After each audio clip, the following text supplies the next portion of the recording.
The PFF top 101 list. Did you really need to add the extra number? It couldn't just be top 100. Does 101 make you cool, trendy, cutting edge? Either way, this list is an absolute joke. TJ Watt, who tied the single season sack record last year with 22 and a half sacks, actually moved down in the list somehow. He went from 9 last year to 20. I think we all can agree that PFF stands for Pro Football Fake News. But I get it. It's tough to judge TJ Watt versus any other position whenever you're talking about all the players in the NFL.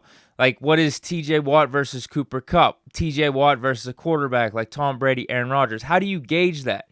But let's take a look at how they judge TJ Watt versus his contemporaries at his position. And this is officially where they lost me. They had both Myles Garrett and Max Crosby ahead of TJ Watt.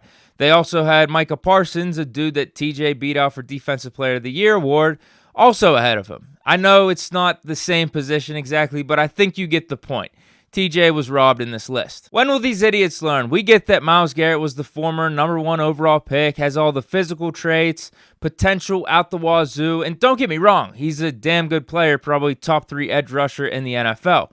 But answer me this one question. What has Myles Garrett done last season and also throughout his career to deserve to be ranked higher than TJ Watt at this point?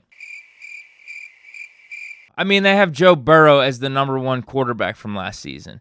I don't know how anyone could take this shit seriously. They most likely do their rankings strictly based off of what will get them the most social media credit at this point.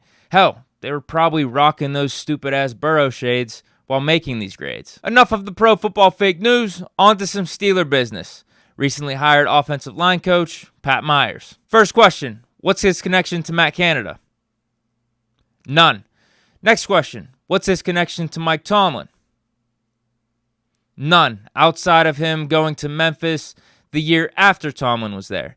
So we can consider this an outside hire. This is what we've been all clamoring for, right? And here we have it.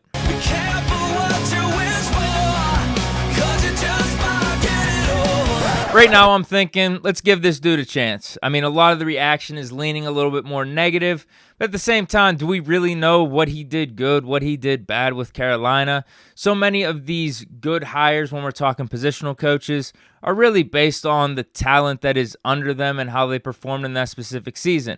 For example, Ike Hilliard, coming out of Washington. We hired him last year. Everyone was saying that's a good hire. He developed Terry McLaurin. Washington receivers, can we consider them a little bit underrated at times?